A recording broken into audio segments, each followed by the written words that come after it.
Mahal mo sana ang ulo mo sa una, katawan mo ay aking kukum.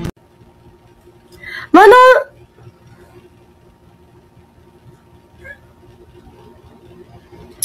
Kuya Reynand, ha? Ulit. Pataas na yung boses ko, napigilan ko.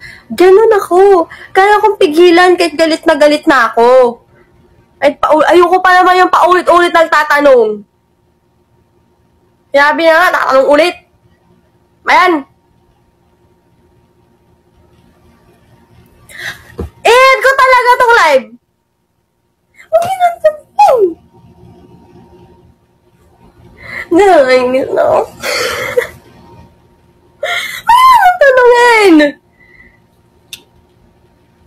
Alam niyo, Blooms, galit talaga, naiinis na talaga ako.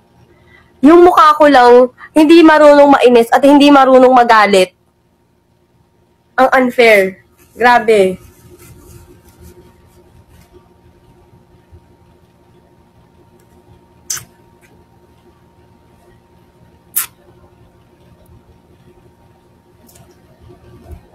So, naiwan si Ate Maloy mag-isa. Naiwan siya mag-isa sa master's bedroom kasi lahat na ng girls, kung saan-saan na natutulog, palipat-lipat. Ayun, nagtapos siya. Ang ending, naiwan si Maloy sa room niya mag-isa na dapat ang ka-roommate niya si Stacy. Ninopen up niya yun na kasi iniwan nila ako sa room. Ang nangyari, ako yung pinagbintangan na kasi po, nagtatampo ako kay Kulit kasi iniwan niya ako sa room. Ha? Ba't ako? Sabi niya gano'n, sabi namin, ha? Parang kasalanan ko. Parang ganun yung nangyari. Parang ako. Hindi kita ka-room. Hirap na hirap ako mag-explain, guys, na, hindi ako ka-roommate mo. Bakit ako ganyan? So, umuo na lang ako. Okay. Umano na lang ako, guys.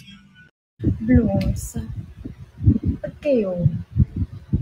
Pag nasa akin na kayo, kayo pwedeng umalis.